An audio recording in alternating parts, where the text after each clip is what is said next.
여러분 안녕하십니까?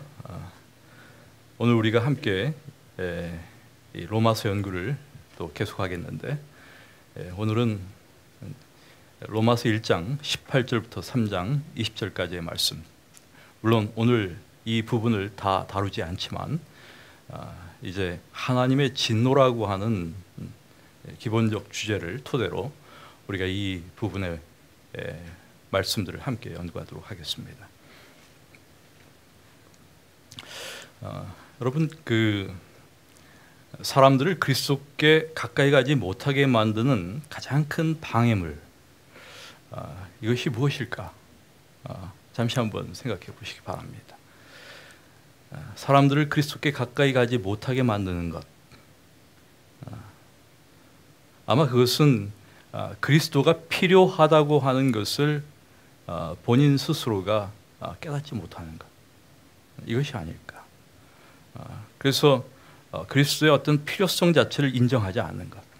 이렇게 되면 그런 사람들은 예수님께, 그리스도께 결코 가까이 갈 수가 없습니다. 예수님께서는 마가복음 2장 17절의 말씀을 통해서 이렇게 당신께서 이 땅에 오신 목적, 그 이유를 말씀하셨죠. 건강한 자에게는 의원이 쓸데없고 병든 자에게라야 쓸데있느니라. 내가 의인을 부르러 온 것이 아니요 누구를 부르러 왔다. 죄인을 부르러 왔다라고 예수님께서 말씀하셨습니다. 여러분, 자신이 의롭다고 생각하는 사람은 그럼 어떤 사람일까? 여기 내가 의인을 부르러 온 것이 아니다라고 하는 말씀 속에서 분명히 이 땅에는 어떤 사람들이 있어요? 내가 의인이라고 생각하는 사람들이 있다라고 하는 의미가 함축되어 있어요, 사실. 그러면 자신을 의로운 사람으로 생각하는, 내가 의인이라고 생각하는 그런 사람은 어떤 사람인가? 그 안에 자기 의가 가득한 사람이라고 할 수가 있겠죠, 물론. 또 건강하고 부족한 것이 없는 그런 사람이라고 생각할 수가 있습니다.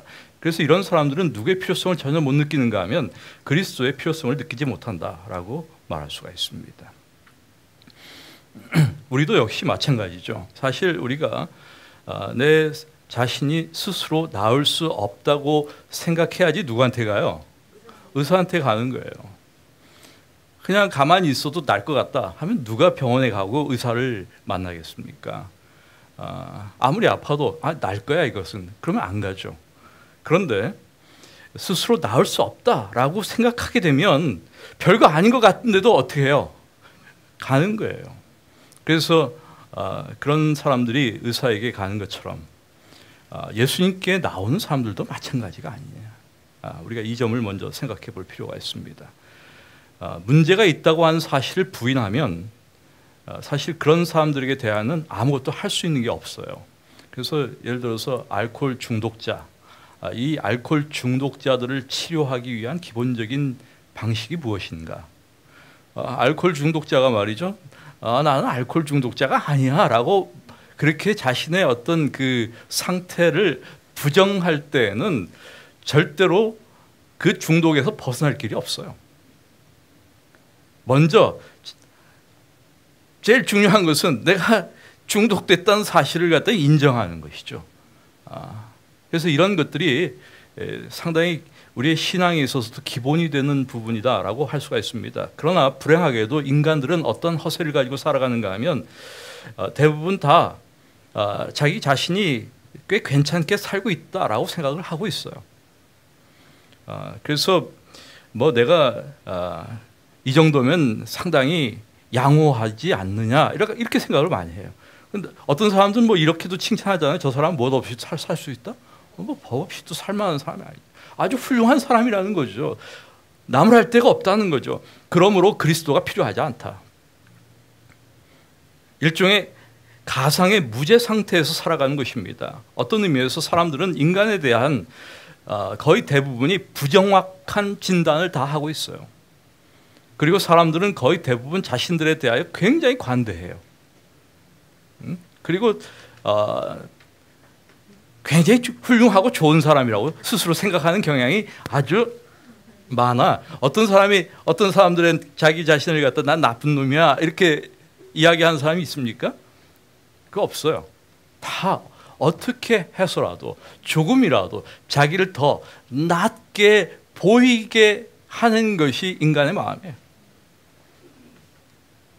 그래서 뭐 이렇게 자꾸만 바른 거 아닙니까? 본래 그대로의 모습보다 조금 더 나았게. 그래서 사실 그리스도인으로서 우리가 가지고 있는 의무가 하나 있습니다. 그것은 사람들이 하나님 앞에서 자신의 상태에 대한 참된 실상을 깨닫도록 돕는 것입니다. 무엇을 통해서? 기도와 가르침을 통해서. 이것이 그리스도인들이 가지고 있는 한 의무이다라고 말할 수가 있습니다. 지금 사도 바울은 로마서 1장 18절부터 3장 20절의 말씀을 통해서 그래서 가장 먼저 무엇을 이야기하는가 하면 모든 사람이 구원이 필요하다라고 하는 사실을 이야기하고 있습니다. 그래서 바울은 죄가 있다고 하는 사실을 입증하고 그 죄를 분명히 자각시키기 위하여 여러 가지 증거들을 열거하고 있습니다. 모든 사람들이 다 무엇을 가지고 있다? 죄를 지어 죄책을 지니고 있다라고 하는 것이 바울의 논지의 핵심이에요. 그래서 하나님 앞에서 그 사실을 핑계할 수 없다. 또한 이에 그들은 하나님의 진노 아래 있다라고 하는 것이 오늘 바울이 1장 18절부터 3장 20절의 말씀을 통해서 이야기하는 그 모든 진술의 핵심입니다. 여러분, 이것은 정말 중요하고 엄숙한 주제가 아닐 수가 없습니다. 또한 이것이 복음을 빛나게 하는 일종의 불가피한 배경이다라는 사실을 기억하셔야 돼요. 복음이라고 하는 것이 왜 필요하냐? 사실 모든 인간이 죄가 없고 하나님의 진노 아래 있지 않다고 한다면 복음 자체가 못해요. 필요가 없죠, 사실은. 그래서 복음이 필요하기 위해서라도 그 기본되는 하나의 배경이 무엇인가 하면 이런 상태를 이야기하는 것입니다. 그리고 이것이 바로 세계 복음화를 위하여 필수 불가결한 토대가 된다라는 것도 우리가 좀 이해할 필요가 있습니다. 세상이 이렇기 때문에 우리가 무엇할 사람들이 많다는 뜻이에요. 복음을 전해야 할 사람들이 많다는 뜻이에요.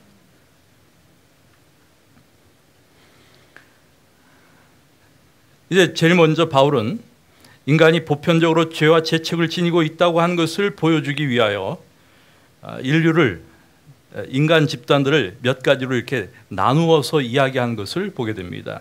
제일 먼저 타락한 이방인 사회를 묘사합니다. 그리고 소위 도덕론자들에 대하여 이야기하고 또 세 번째로는 유대인들에 대하여 이야기하고 있는 것을 우리가 볼 수가 있습니다. 그래서 오늘은 우리가 특별히 1장 18절부터 32절의 말씀, 그런데 뭐 32절까지 다 다룰 수는 없습니다. 다 이것을 두 부분으로 나눠서 다루려고 생각하고 있는데, 먼저 이 18절부터 32절은 타락한 이방인 사회에 대한 바울의 묘사가 나오고 있습니다. 그래서 여러분들이 이 본문을 좀 아주 세밀하게 좀 읽게 되기 바랍니다. 좀 읽으시면 좋을 것 같아요. 근데 제가 지금 이 시간에 이 본문을 다 읽지 않겠습니다.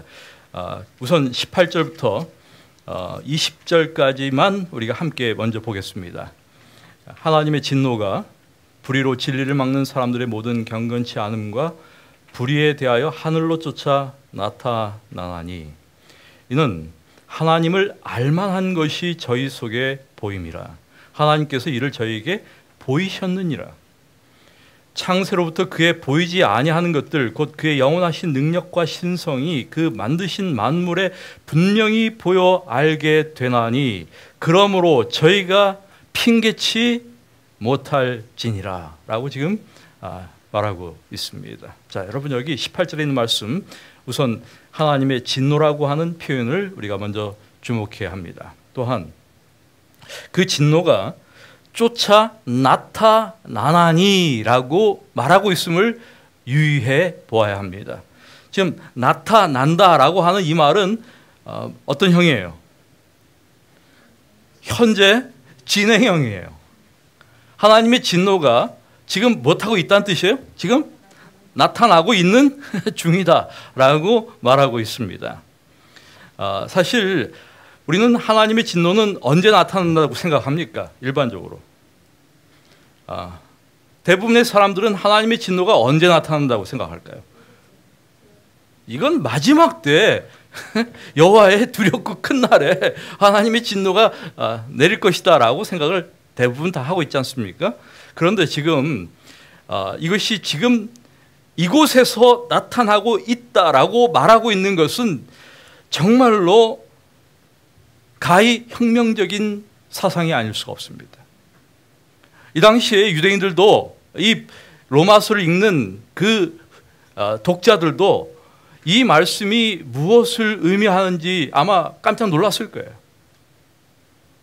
그들 역시 우리와 마찬가지로 하나님의 진노는 언제 내리는 것이다, 마지막 날에 나타날 것이다 라고 생각을 하고 있었습니다. 그런데 지금 바울은 지금 이곳에서 나타나고 있다라고 한 사실을 이야기하고 있어요. 그래서 이런 사상은 누구만이 제시할 수 있는 사상이냐? 이건 정말 영감받은 사도 바울만이 제시할 수 있는 그런 사상이다 라고 우리가 이해할 수가 있는 것이죠. 이건 정말 상당히 놀라운 그런 개념이 아닐 수가 없어요. 하나님의 진노에 대한. 그러면 우리가 이런 생각을 한번 해볼 수가 있겠죠.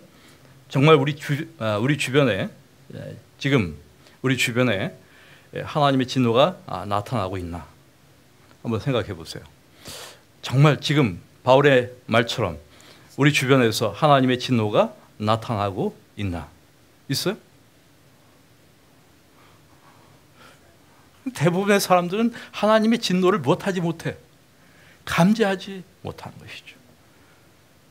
그런데 분명히 바울이 나타나고 있다고 하니까 나타나고 있어야 정상이에요, 사실은. 우리가 하나님의 진노를 보지 못한다면 그 우리가 지금 잘못된 시각으로 보기 때문이에요. 사실 하나님의 진노는 보이지 않게 깨닫지 못한 사이에 이미 내리고 있다. 이것이 바울이 하는 중요한 논지입니다. 그래서 십자가로 말미암아 변화되지 않은 시각으로 우리가 바라본다면 이게 보이지 않아요. 그런데 십자가를 통하여 변화된 시각으로 우리가 세상을 바라본다면 하나님의 진노가 내리고 있다는 사실을 부인할 길이 없다 이 말이에요. 그것이 보인다는 것입니다. 어떤 것이 그러면 하나님의 진노가 나타나고 있는 모습일까? 여러분, 하나님을 전혀 알지 못하고 의식하지도 못하고 깨닫지도 못하는 그 무지와 냉담함 그 자체, 이것이 바로 하나님의 진노가 나타나는 증거들입니다. 지금 사람들이 하나님에 대하여 정말 무지해요. 또한 냉담합니다. 하나님에 대하여 의식하지 않아요. 마치 하나님이 없는 것처럼 그렇게 살아갑니다. 이런 모든 모습들, 이것이 바로 무엇의 증거인가? 하나님의 진노가 내리고 있다라고 하는 것의 하나의 분명한 증거이다라고 말할 수가 있는 것입니다. 이것이 왜 그런가? 왜 그것을 우리가 하나님의 진노의 증거라고 말할 수 있는가? 그것을 이제 하나님의 진노가 무엇인가를 우리가 좀 더 그 본질을 이해하면 그렇구나. 이것이 바로 하나님의 진노의 결과이구나 라고 하는 것을 우리가 쉽게 이해할 수가 있게 되는 것이죠. 그럼 사실 하나님의 진노라고 하는 개념부터 우리가 먼저 잠시 생각해 보도록 하겠습니다. 하나님의 진노. 이 진노, 하나님의 진노라고 하는 말은 굉장히 우리 신자들에게도 그렇고 일반 사람들에게도 그렇고 굉장히 불편한 표현이에요. 하나님의 사랑, 그건 어때요? 불편해요? 아니에요. 아무렇지도 않아. 너무 좋아. 너무나 당연하고 자연스러운 표현이에요. 그런데 하나님의 진노라고 하는 그 표현 자체는 무엇인가 어색하고 상당히 당황스러운 그러한 단어임에 틀림이 없습니다. 왜냐하면 예수님께서 산상수훈에서 살인과 동일한 것으로 무엇을 이야기하셨는가 하면 노하는 것에 대하여 이야기하셨어요.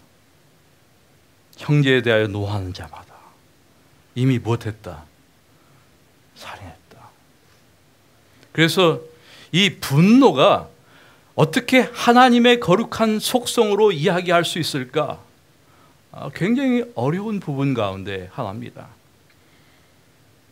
그래서 실제로 하나님의 분노를 우리가 깊이 숙고해 보면 몇 가지 의문이 제기되는 것이죠. 그 첫 번째는 하나님의 진노가 무엇인가라고 하는 물음입니다. 다시 말해서 진노의 본질과 관계되어 있는 질문이 하나 생겨나는 거예요. 또 하나님의 진노는 무엇에 대하여 나타나나, 이 진노의 대상과 관련해서 물음이 하나 만들어지는 것입니다. 그리고 하나님의 진노의 결과가 무엇인가라고 하는 이 결과에 대한 의문이 생겨나는 것이죠. 그래서 우리가 이 세 가지 질문을 생각을 같이 좀 해보려고 하는 것입니다. 오늘 하나님의 진노와 관련해서. 자, 여러분, 하나님의 진노라고 하는 것은 기본적으로 진노조차도 파괴적으로 나타날 수가 없습니다. 왜냐하면 우리가 지난 시간에 생각해 본, 우리가 이미 함께 하나님의 능력에 대한 이야기를 함께 나눴는데, 하나님의 능력은 어떤 능력이다? Life giving power다라고 하는 것을 이미 이야기했습니다. 그래서 그분의 능력은 파괴적이지 않아요. 그래서 하나님의 진노조차 파괴적으로 나타날 수가 없는 것입니다. 그리고 또한 이것은 인간의 감정과 같은 것으로 이해할 수 없는 것입니다. 그래서 여러분, 여기 지금 바울이 하나님의 진노가 나타났다라고 할 때 그 하나님의 진노라고 하는 단어를 갖다가 이 헬라어에는 사실 두 개의 단어가 있어요. 그 진노를 의미하는. 하나는 올게라고 하는 단어가 있어요. 올게. 이 올게라고 하는 단어는 특별히 하나님의 진노와 관련해서만 사용되는 그러한 단어예요. 그래서 특별히 인간의 진노, 인간의 성냄, 인간의 어떤 분노를 이야기할 때는 이 올게라고 하는 단어를 사용하지 않아요. 그럼 뭘 쓰느냐? 디모스라고 하는 단어를 써요. 디모스. 이 디모스라고 하는 단어는 어디에 나오는 단어인가 하면, 여러분 이제 야고보서에 있는 말씀을 보게 되면 무엇하기를 더디하라 이렇게 이야기합니까? 성내기를 더디하라라고 말씀하고 있어요. 그때 그 성내기라고 하는 그 분노, 이것을 갖다가 뭐라고 말하는가 하면 디모스라고 이야기해요. 그래서 이것은 인간에게 적용되는 그러한 단어입니다. 그런데 여기에서 바울은 이 디모스라고 하는 단어 대신 올게라고 하는 단어를 사용합니다. 그래서 이 진노는 인간의 진노와는 다른 진노를 의미하고 있어요. 우리가 성내는 것, 우리가 화내는 것과 하나님께서 진노하시는 것은 본질적으로 다르다. 이것을 먼저 우리가 이해하고 있어야 해요. 똑같은 그 화내는 것, 진노하는 것, 분노하는 것, 이렇게 이해하시면 안 된다 이 말이에요. 그래서 이 하나님의 진노는 악에 대한 하나님의 인격적인 어떤 혐오감을 반영하고 있다라고 말할 수가 있습니다. 그래서 우리가 좀 이런 생각을 좀 해볼 필요가 있어요. 진노의 반대는 무엇입니까? 진노의 반대. 무슨 화를 안 내는 거예요? 화를 안 내는 게 진노의 반대?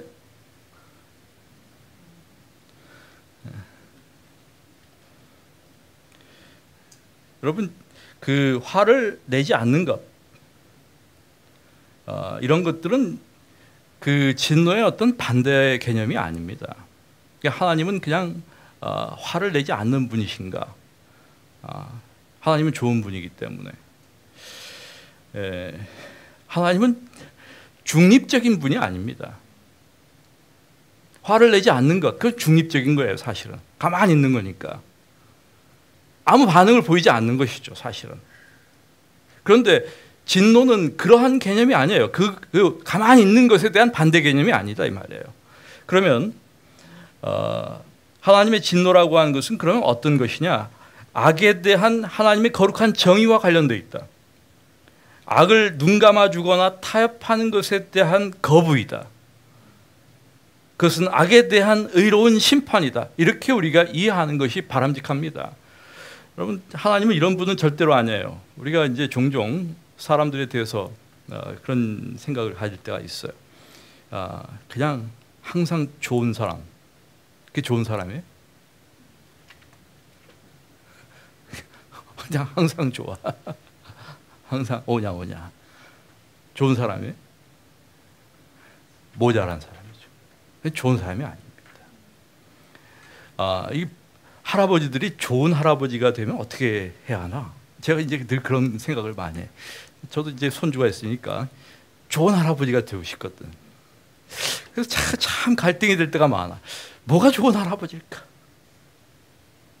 좋은 할아버지가 되는 것은 어떻게 하는 것일까?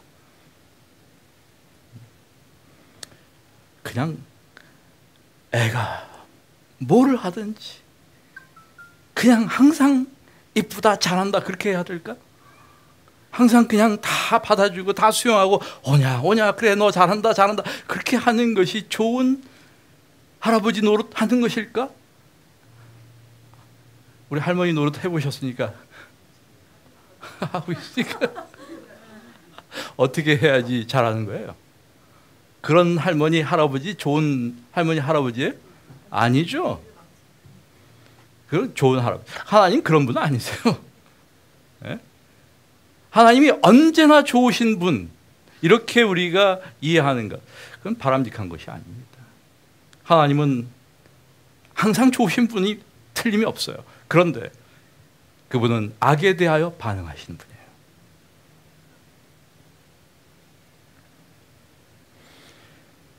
그래서 예수님께서 성전에서 그런 모습을 보여주셨어요. 이를 통하여 하나님의 모습을 보여준 것입니다. 성전에서 진노하셨어요. 예수님께서. 그래서 성전에서 동전 바꾼 자를 다 내쫓으셨습니다. 내쫓으시니까 다 도망가잖아. 다 나가고. 얼마나 두려웠으면 사람들이 나가면서 왜 우리가 나왔지? 아마 다 그렇게 생각했을 거야 도대체. 에?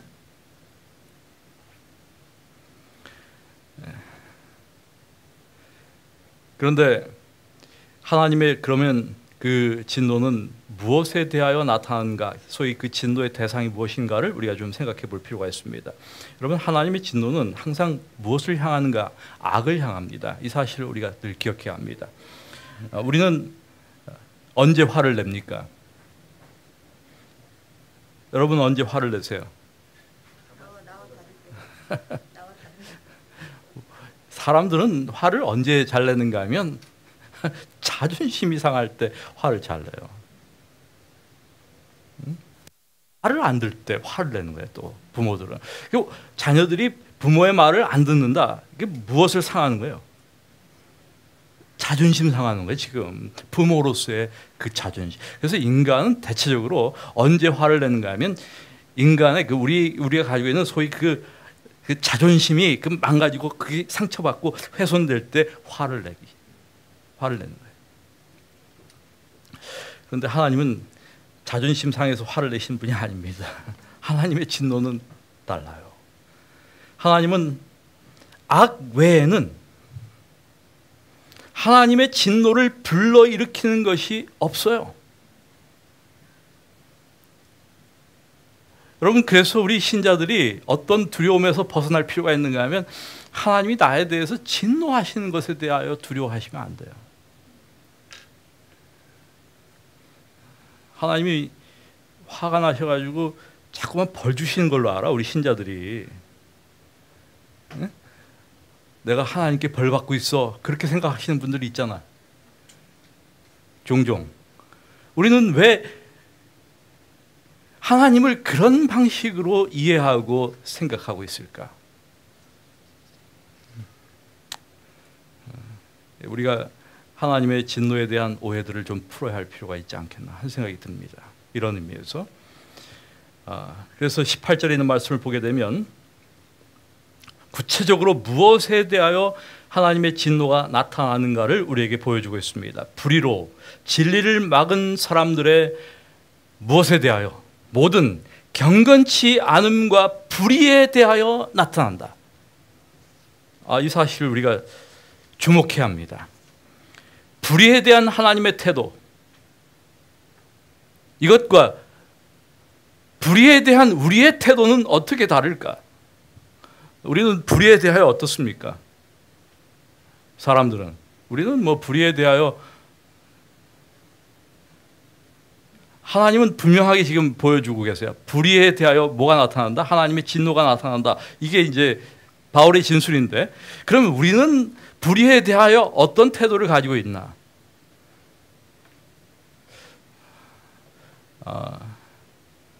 우리는 별로 이렇게 정확하게 하나님처럼 반응하지 않는 것 같아요.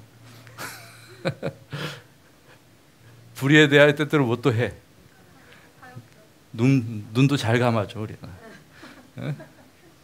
눈도 감아주고, 봐주기도 하고, 용납하기도 하고, 타협하기도 하고, 다 해. 그런데 아주 분명한 것은 하나님께서는 불의에 대하여 그러한 모습을 보이지 않습니다. 그래서 모든 경건치 않음과 불의에 대하여 하나님의 진노가 나타난다라고 이야기합니다. 여러분, 여기에서 우리가 두 가지 단어를 좀 더 주목할 필요가 있습니다. 첫째는 경건치 않음이라고 하는 단어, 그리고 불의라고 하는 단어입니다. 자, 우선 우리는 이 두 단어를 통해서 죄라고 하는 것이 본질적으로 무엇인가를 좀 이해할 수가 있어요. 죄란 무엇인가? 우선 불의라고 하는 단어는 아디키아라고 하는 단어입니다. 그런데 이 아디키아는 보통 누구에게 대한 악을 이야기하는 것인가 하면 인간의 악을 지칭하는 단어예요. 그러니까 인간의 악을 이야기할 때 사용하는 인간에 대한, 인간의 악이 물론 인간의 악인데 인간에 대한, 그러니까 사람에 대한 악, 이 모든 것이 다 아디키아예요. 그러면 여기에 여러 가지 것들이 다 들어있어요. 예를 들어서 우리가 다른 사람에 대하여 악한 일을 하는 것 전부 다 여기에 해당되는 거예요. 거짓말하고 그다음에 불의를 행하고 모든 뭐 악한 말을 하고 혹은 속이고 하는 모든 일들 다 여기에 해당되는 거예요. 여기 악의. 그래서 그것이 바로 불의예요. 아디키아예요. 그다음에 이 경건치 않음이라고 하는 단어는 아세베이아라고 하는 단어가 사용됩니다. 이 단어는 하나님에 대한 악이에요. 우리가 하나님에 대하여 어떤 악을 저지를 수 있을까? 그것을 다 무엇으로 이야기하는가 하면 경건치 않음으로 이야기합니다. 그래서 하나님에 대한 악, 또 인간에 대한 악, 우리가 이렇게 이해할 수가 있습니다. 그래서 죄라고 하는 것은 바로 이 두 가지예요. 경건치 않음과 불의예요. 그런데 사실 경건치 않음, 그것은 무엇을 궁극적으로 가져올 수밖에 없는가 하면 불의를 가져올 수밖에 없어요. 우리가 하나님에 대하여 아주 배약하고 하나님을 두려워하지 않을 때 자연스럽게 무엇이 가능해지는가 하면 모든 형태의 불의가 가능해지죠.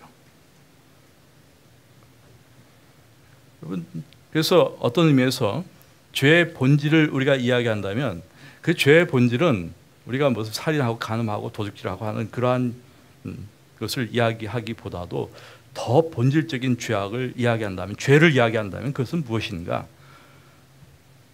하나님을 어떻게 하는 것일까? 우리의 삶에서 제거하는 것이.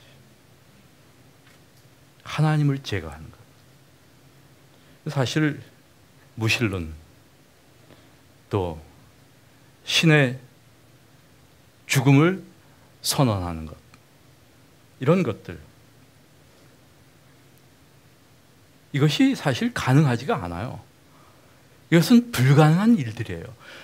우리가 뭐 신이 죽었다 하면 죽습니까? 하나님이? 신이 없다 하면 없어요? 그래서 사실 이 무신론이나 혹은 이런 뭐 신의 어떤 죽음에 대한 선고 같은 것 자체가 다 불가능한 것들이에요. 그렇게 한다고 해가지고 뭐 하나님이 없어지고 하나님이 돌아가시고 하나님이 사라지고 그런 건 없습니다. 그런 거 있을 수가 없어요. 그런데 마치 그렇게 불가능한 것들을 갖다가 하면서 그런 것처럼 사는 것입니다. 무엇이 없는 것처럼, 하나님이 정말 존재하지 않는 것처럼 살아가는 거예요. 그래서 이런 삶에 대하여 지금 특별히 여러분 로마서 3장 18절에 있는 말씀에서 바울은 무슨 이야기를 하는가 하면 저희 눈앞에 하나님을 두려워함이 없다라는 말을 하고 있습니다. 저희 눈앞에 하나님을 두려워함이 없다. 그러니까 하나님이 없다라고 말하는 것이나 하나님을 두려워하지 않는 것이나 사실 다 같은 것들이에요. 그래서 세번역 성경은 그들의 눈에는 그들은 누군가 하면 악인들이에요. 그 악인들의 눈에는 하나님을 두려워하는 빛이 없다. 여러분 그 기독교인들 가운데에도 무신론자들이 있어요?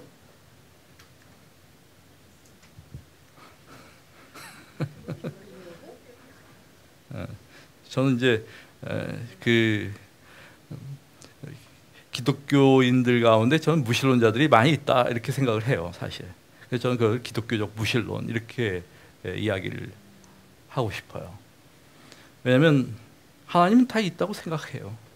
하나님이 살아계신다, 하나님이 계신다, 하나님을 다 믿고 살아. 그렇게. 근데 하는 것은 뭐처럼 해? 하나님 안 계시는 것처럼. 응? 그러면 하나님이 계시다고 하면서 하나님 안 계시는 것처럼 하는 거나 하나님 안 계시다고 하면서 하나님 안 계신 것처럼 하는 거나 뭐가 달라? 뭐가 달라요, 여러분? 더 나빠요? 이게 기독교적 무신론 아니냐? 우리 안에 하나님이 있다 없다? 없다. 이건 정말 기독교 신앙에 있어서 가장 개탄스러운 부분 중에 하나입니다. 우리가 이 부분들을 이렇게 참 잘 이해하실 필요가 있어요. 죄라고 하는 것이 그러므로 이 경건치 않음이라고 하는 것은 바로 이런 것이구나.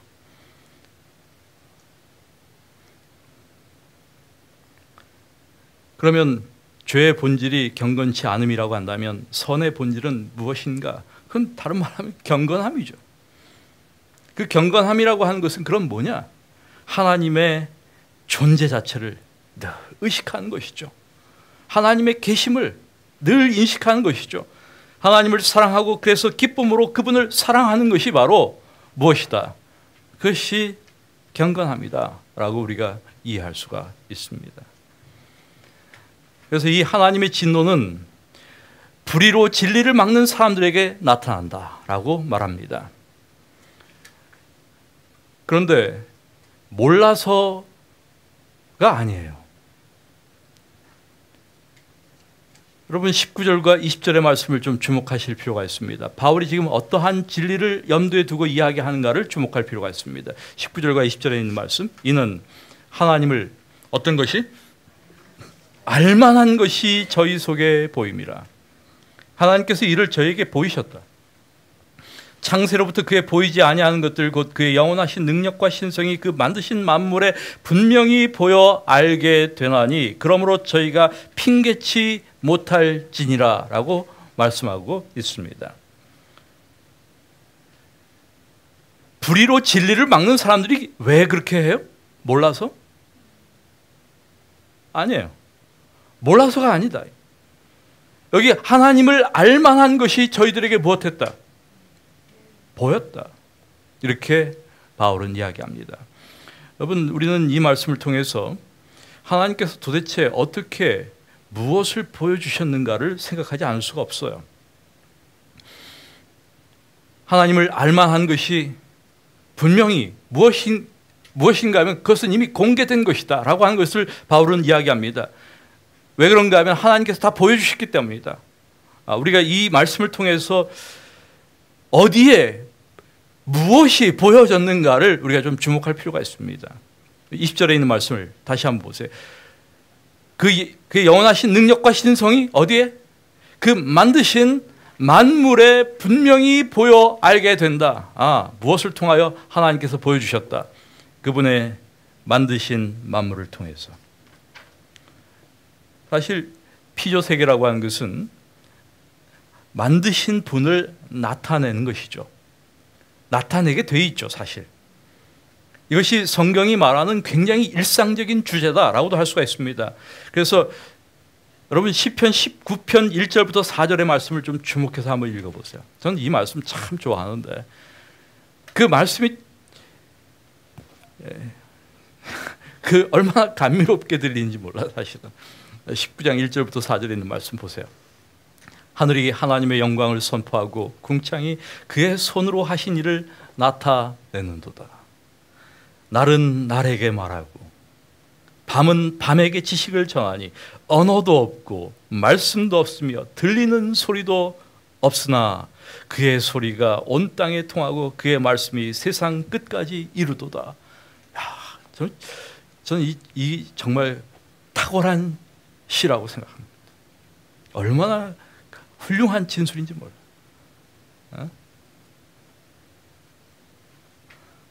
날은 날에게 말하고 밤은 밤에게 지식을 전한다. 이런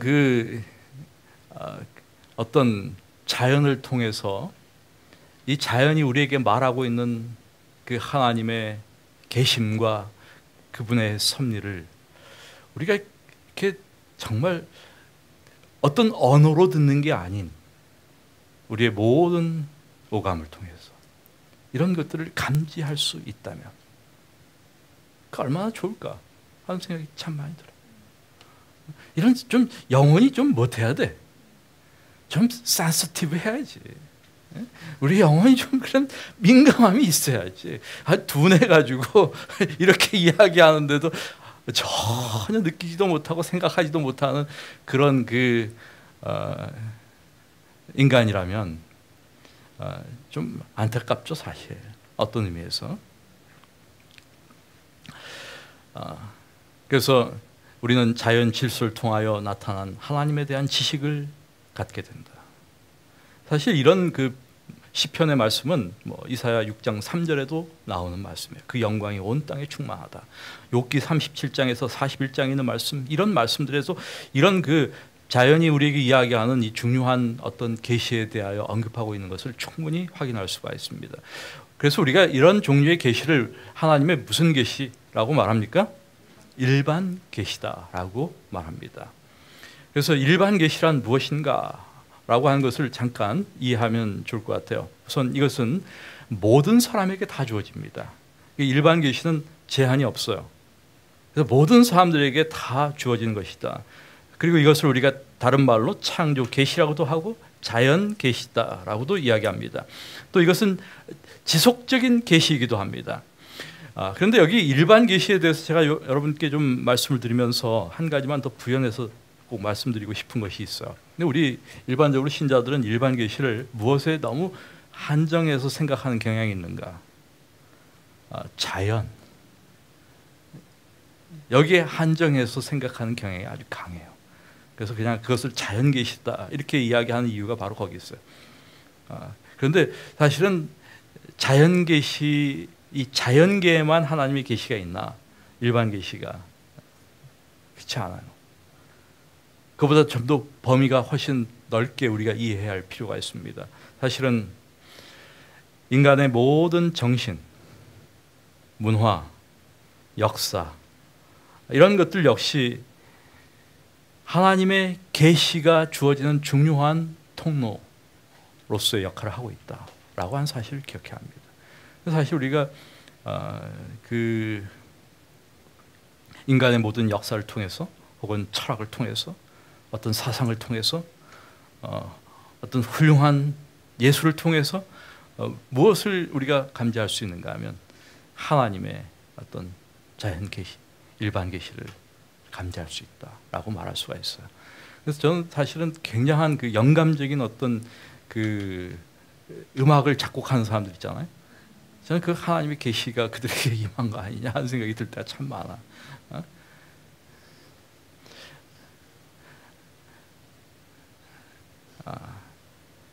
우리는 이런 하나님의 일반 계시를 통해서 하나님의 존재에 대한 이해들을 갖게 됩니다. 사실은 이 일반 계시는 하나님에 대한 모든 것을 우리에게 알려주지는 않아요. 그래서 또 무슨 계시가 필요한가 하면 특별 계시가 필요하다라고 할 수가 있습니다. 이 특별 계시는 초자연적인 계시를 의미하죠. 이것은 완성적인 계시입니다. 그래서 이 특별 계시를 우리가 이야기할 때 제일 우리가 중요하게 다루는 것이 바로 성경이죠. 성경은 하나님의 특별 계시의 산물이다. 그리고 또 누가 또 특별 계시일까요? 예수 그리스도야말로 하나님의 특별 계시다라고도 말할 수가 있습니다. 그래서 적어도 이러한 지금 바울은 여기서 특별 계시를 언급하고 있지는 않아요. 무엇만 언급하고 있는가 하면 하나님의 일반 계시만을 언급하고 있어요. 그것으로도 다 무엇할 수 있다는 뜻이에요. 지금 하나님을 알 수 있다라고 하는 사실을 바울은 이야기하고 있습니다. 그래서 나중에 이 사람들이 하나님의 진노가 내릴 때 우리가 하나님 몰랐는데요, 이렇게 못할 수가 없다, 핑계할 수가 없다라고 하는 사실을 말하고 있습니다. 그 다음에 이제 하나님의 진노가 어떻게 나타나는가, 이 부분에 대해서 우리가 이제 다음 주에 이야기하도록 하겠습니다. 하나님의 진노가 그러면 어떻게 내리고 있는가? 지금 아까 하나님의 진노가 진행형이라 지금 못하고 있다, 나타나고 있다라고 하는 사실을 우리가 했습니다. 바울이 그렇게 이야기하고 있어요. 그렇다면 하나님의 진노가 지금 어떤 형태로 어떻게 나타나고 있나, 그것을 우리가 다음 주에 또 계속해서 또 연구하도록 하겠습니다. 오늘은 여기까지 우리 로마서 연구를 하고 마치도록 하겠습니다.